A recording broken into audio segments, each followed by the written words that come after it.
வணக்கம் மக்களே. Nita form India சேனலிருந்து இன்றைய பதிவு மார்க்கெட் ப்ரைஸ், என்னுடைய மார்க்கெட் ப்ரைஸ் எவ்வளோ, அப்புறம் பூ நம்ம போட்டோம்னா என்றைக்கு நமக்கு செட்டில்மெண்ட் எப்போ பண்ணுவாங்க, அதுக்கு பிறகு பார்த்திங்கன்னா நம்ம எவ்வளோ செடி போட்டால் நமக்கு எவ்வளோ உண்மையாக எவ்வளோ லாபமாக கிடைக்கும் அப்படிங்கிறது இந்த வீடியோவில் நம்ம ரொம்ப கிளாரிட்டாக பேச போகிறோம். நம்ம சேனல் நம்ம வீடியோவை ஸ்கிப் பண்ணாமல் நீங்கள் கடைசி வரைக்கும் பார்த்தா தான் நம்ம ஷேர் பண்ணுறோன்றது உங்களுக்கும் தெரியும். அதனால் நீங்கள் ப்ளீஸ் நம்ம சேனலை ஸ்கிப் பண்ணாமல் பாருங்கள்.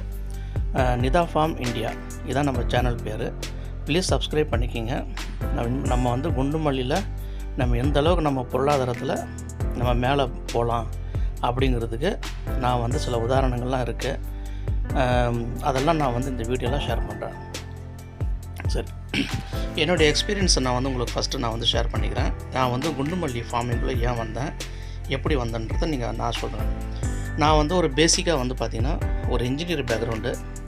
நான் பார்த்திங்கன்னா ஃபாரினுக்கு வேலை செஞ்சுட்டு இருக்கும்போது ஒரு ரொம்ப வருஷம் ஆகிடுச்சு. சரி, நம்ம ஒரு ஆக்டிவ் இன்கம் மட்டும் இல்லாமல் நம்ம பேசிவ் இன்கம் ஏதாவது பண்ணிக்கலாம்னு சொல்லி நம்ம ஒரு ஐடியா ரொம்ப நாளாக எனக்கு இருந்தது.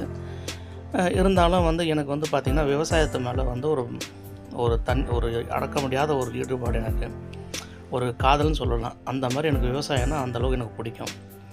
அதனால் விவசாயம் என்ன பண்ணணும் எது பண்ணணுன்றது தெரியாமல் ஒரு சூழல் வரும்போது விவசாய நிலங்களாக வாங்கி நான் போட்டு அதில் பார்த்திங்கன்னா ஸ்டார்ட் பண்ணதே பார்த்திங்கன்னா தென்னை மரம் தான். தென்னை மரம் ஒரு 500 தென்னை மரம் வளர்ந்தாச்சு. இன்னொரு 500 தென்னை மரம் நம்ம லாஸ்ட் வீடியோவில் போட்டிருக்கோம், பதியம் போட்டிருக்கோம். ஏன்னா லாஸ்ட்டு ஒரு 500 தென்னை மரம் வச்சோம். அது ஒரு அன்ஃபார்ச்சுனேட் சில காரணங்களால் அந்த தென்னை மரம் காஞ்சிருச்சு. இப்போ அதனால் அது வேறு தென்னை மரத்துக்கு நம்ம ரெடி பண்ணிகிட்ருக்கோம். 500 தென்னங்காய் நம்ம பதியம் போட்டாச்சு. அதுக்கு அடுத்தது பார்த்திங்கன்னா அப்படியே கிராஜுவலாக ஒரு 7000 தேக்கு மரம், சந்தன மரம், செம்மரம், முருங்கை மரம், இது எல்லாருக்கும் உங்களுக்கு தெரியும். நம்ம வீடியோ பார்க்குற நம்ம நண்பர்கள் அனைவருக்கும் தெரியும் இது. ஸோ இதெல்லாம் பார்த்திங்கன்னா ஒரு தேக்கு மரம்ன்றது ஒரு 15 வருஷம் கிராப்பு, தென்னை மரம்ன்றது 5 வருஷத்துக்கு அப்புறம் வர ப்ராஃபிட்டு, முருங்கை சீசனல் கிராப்பு இல்லைங்களா. அப்போ நம்ம பர் டே எவ்ரிடே நமக்கு ஒரு சம்பளம் வேணும். நம்ம ஒரு இடத்துக்கு வேலைக்கு போகிறோன்னா ஒரு நாளைக்கு இவ்வளோ சம்பளம் ஃபிக்ஸ் பண்ணி மாதம் கொடுப்பாங்க. இங்கே இதே மாதிரி தான். ஒரு நாளைக்கு நம்ம பூ போட்டோம்னா நம்ம அன்றைக்கே தெரிஞ்சிடும் நமக்கு இன்றைக்கி எவ்வளோ சம்பாதிச்சோம். மாதத்தில் 3ஆம் தேதி கரெக்டாக நம்ம கைக்கு பணம் வந்துடும். இப்போ நான் போகிற அந்த கடையில் ஷார்ப்பு 3ஆம் தேதி காலையில் எனக்கு பணம் நான் என் தோட்டத்தை தேடி வந்துடும் பணம். அப்போது நோ ரிஸ்கி ஃபஸ்ட்டு.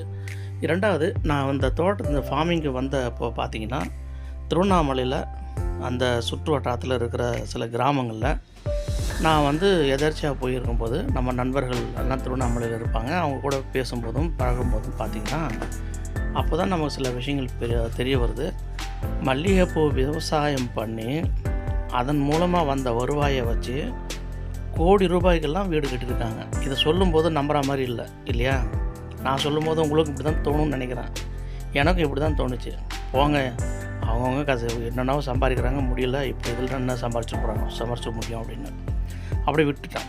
இது ஒரு 3 வருடங்களுக்கு முன்னாடி நடந்த ஒரு சம்பவம். நான் அதை கண்டுக்கல, அதை விட்டாச்சு. இதிலலாம் எங்கேருந்து பெருசாக ஏர்னிங் பண்ண முடியுன்றது நான் விட்டுட்டேன். அதுக்கப்புறம் நான் தேடல் எப்படி இருந்ததுன்னா முருங்கை, அப்புறம் பார்த்திங்கன்னா அந்த தைவான் பிங்க்கு கொய்யா, அதுக்கப்புறம் பார்த்திங்கன்னா அத்திப்பழம் ஃபிக்கு, அது இந்த மாதிரி தான் என்னோடய தேடல் இருந்தது. ஏன்னா இது பார்த்திங்கன்னா ஹையஸ்ட் ப்ரொடக்ஷன் இது வரைக்கும் நம்ம தமிழ்நாட்டில் இல்லை. ஆனால் மார்க்கெட் ப்ரைஸ் நல்லாயிருக்கு. அதனால் நம்ம அந்த மாதிரி ஒரு தேடல் இருக்கும்போது எனக்கு என்ன ஆகிடுதுன்னா ஒரு 2 வருடங்களுக்கு முன்னாடி நான் இது கேள்விப்படுறது 3 வருஷத்துக்கு முன்னாடி ஒரு கரெக்டாக ஒரு 1 இயருக்கு அப்புறம் பார்த்திங்கன்னா என்னோடய ஃபார்முக்கு பக்கத்துலேயே என்னோடய நெய்பர் பார்த்திங்கன்னா மல்லிகைப்பூ போட்டு 1 வருஷம் வளர்த்து அவர் கொண்டு போயிட்டு மல்லிகைப்பூ போடும்போது நானும் கூட இருந்தேன். அப்போது நான் வெக்கேஷன் ஊருக்கு போயிருக்கும்போது அவர் போட்டார். அப்போ ஒரு 4 கிலோ அளவுக்கு கொண்டு வந்து அவர் பில்லு போட்டார். 2000 ரூபா அப்படின்னு சொல்லி அவங்க சொன்னாங்க. கிலோ மல்லி அப்போ 500 ரூபா அவர் போட்டுட்டு இருந்தார். எனக்கு ஒரே ஷாக்கிங் ஆகிடுச்சு. 4 கிலோ மல்லிகை 2000 ரூபான்னா இது 40 கிலோ மல்லின்னா 20,000 ஆச்சு அப்படின்னு கேட்டால் ஆமான்றாங்க. அப்போ தாங்க எனக்கு ஒரு புது தேடல். நான் என்ன பண்ணேன், புதுசாக அப்படி தேடி அதுக்கப்புறம் அதை பற்றி அனலைஸ் பண்ணி மார்க்கெட் ப்ரைஸ் எப்படி இருக்குது, அப் எப்படி இருக்குது, டவுன் எப்படி இருக்குன்னா டவுன் வந்து பார்த்திங்கன்னா 250க்கு கீழே இல்லைனா 200க்கு கீழே திருவண்ணாமலை மார்க்கெட்டை பொறுத்த வரைக்கும் இறங்குனதே கிடையாதுங்க. ஹையஸ்ட்டு வந்து நம்ம தோட்டத்தில் நான் பூ செல் பண்ணி நான் பார்த்த வரைக்கும் 1250 ரூபாய்க்கு நான் செல் பண்ணியிருக்கேன் ஹையஸ்ட்டு. 10 மாதம் கிராப்பு. நான் டிசம்பர் ஜனவரி பூ வராதுங்க, அதாவது பனிக்காலத்தில் பூ வராது. இதான் மல்லியோட தன்மை. இப்போ மல்லியோட நம்ம இந்த மார்க்கெட் ப்ரைஸ் எப்படி இருக்கும் பார்த்திங்கன்னா, நமக்கு முகூர்த்த நாள், விசேஷ நாட்கள், அப்புறம் வந்து கோயில் விசேஷங்கள், அதுக்கப்புறம் திருவிழா, இந்த மாதிரி, அது விநாயகர் சதுர்த்தி, அந்த மாதிரி இது மாதிரி எல்லா ஃபெஸ்டிவல் டைம்லலாம் பார்த்திங்கன்னா பீக்கில் இருக்குது. அப்போது ஒரு வருடத்திற்கு எத்தனை நாட்கள் இந்த மாதிரி நாட்களாக இருக்குது, விசேஷ நாட்களாக இருக்குதுன்னு பார்த்தோம்னா, ஒரு அப்ராக்சிமேட்டாக நான் ஐடென்டிஃபை பண்ணது வந்து பார்த்திங்கன்னா ஒரு 75 நாட்கள் வருது. அப்போது 75 நாட்கள்னால் கிட்டத்தட்ட ஒரு 2 மாதம் 2.5 மாதம் வந்து இப்படி ஃபெஸ்டிவலாக இருக்குது. இந்த 2.5 மாதத்தில் நம்ம வந்து அன்றைக்கி ஒரு 50 கிலோ பூ கொண்டு போய் போடுறோம். ஒரு 500 ரூபான்னு வச்சிங்களேன், 25,000 ரூபா ஒரு நாளைக்கு. 10 நாளைக்கு 2 லட்ச ரூபா, ஓகேங்களா? 30 நாளைக்கு 7.5 லட்சம். அதே 60 நாளைக்கு வந்து பார்த்தா 15 லட்சம். மீதமுள்ள ஒரு 15 டேஸ் அப்படின்னு பார்த்தா 20 லட்ச ரூபா. நான் சொல்கிறது only for the festival days. ஒரு 50 கிலோ பூ நமக்கு தோட்டத்தில் வந்ததுன்னா நமக்கு ஒரு 500 ரூபா ரேட்டு விற்றா 20 லட்ச ரூபா வெறும் 75 டேஸில் நம்ம ஏர்னிங் பண்ண முடியும். இதில் ப்ரொடக்ஷன் கொண்டு வர்றது தான் பெரிய சவால். நோய் தாக்குதல் இருக்கும், புழு தாக்குதல் இருக்கும், இலை சுருட்டு இருக்கும், வால்பேன், இலைப்பேன், மாவு பூச்சி, இந்த மாதிரிலாம் இருக்கும். அதுக்கப்புறம் பார்த்திங்கன்னா செடியில் வந்து புதுசாக துளிர் வராது, மஞ்சள் அடிக்கும் இலையெல்லாம். அப்புறம் வந்து பார்த்திங்கன்னா நமக்கு பொறுமை வேணும். செடி வந்து 1 வருஷம் மினிமம் ஆகணும். 6 மாதத்தில் பூ ஆரம்பிக்கும். 1 வருஷத்தில் நமக்கு வந்து பார்த்திங்கன்னா நல்லா பூ வர ஆரம்பிக்கும். 2வது வருஷம் தான் ரியல் ப்ரொடக்ஷனு. அப்போ தான் நம்மளுடைய ஃபார்மிங்கே வந்து வேறு லெவலில் நமக்கு ப்ரொடக்ஷன் கொடுக்கும். இப்போது இந்த மாதிரி சூழல்கள் வரும்போது முதல்ல பார்க்க வேண்டியது நம்ம செடியை வந்து முறையாக பராமரிக்கணும். ஃபஸ்ட்டு கண்டிஷன் அதுதான். அதுக்கு நம்ம என்ன பண்ணோம், நமக்கு வந்து மருந்து தெளிக்கணும்.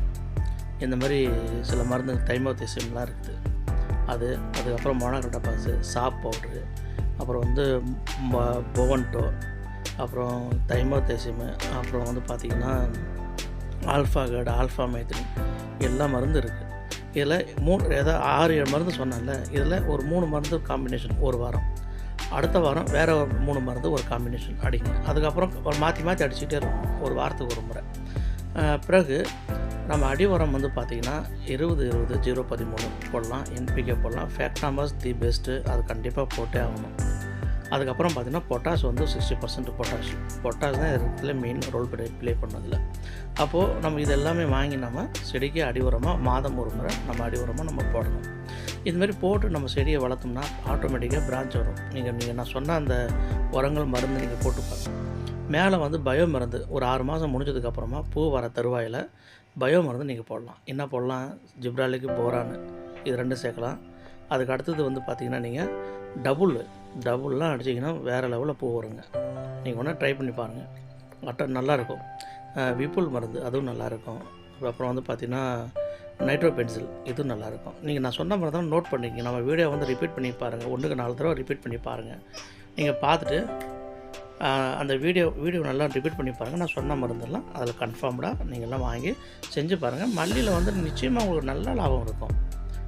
அதுக்கப்புறம் வந்து பார்த்திங்கன்னா மல்லியில் நமக்கு பூ வரல, ஹார்வெஸ்டிங் போதுமான அளவுக்கு இல்லை அப்படின்னா நம்ம என்ன பண்ணணும் அப்படிங்கிறது நம்ம தான் பார்க்கணும்.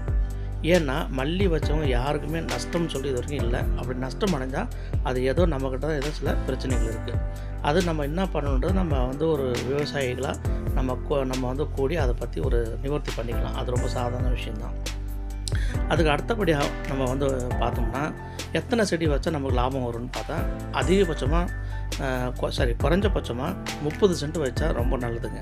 3000 செடியில் வந்து பார்த்திங்கன்னா குறைஞ்சது நம்ம வந்து ஒரு மாதத்துக்கு ஒரு வருடம் நான் சொன்னதை பண்ணி நோட் பண்ணிக்கிங்க. 1 வருஷம் நம்ம செடி தாண்டணும். அப்படி தாண்டினா தான் நமக்கு வந்து ஒரு 15 நாளைக்கு பர் டே 20 கிலோ அப்படி வந்ததுன்னா தான் 300 கிலோ போகும். 300 கிலோவுக்கு 300 ரூபா ரேட்டு போனால் தான் 90,000 1 லட்சம் கிடைக்கும். இதுதாங்க டெக்னிக்கு. நன்றி நண்பர்களே. ப்ளீஸ் சப்ஸ்கிரைப் டு மை சேனலுங்க. Thank you so மச்ங்க.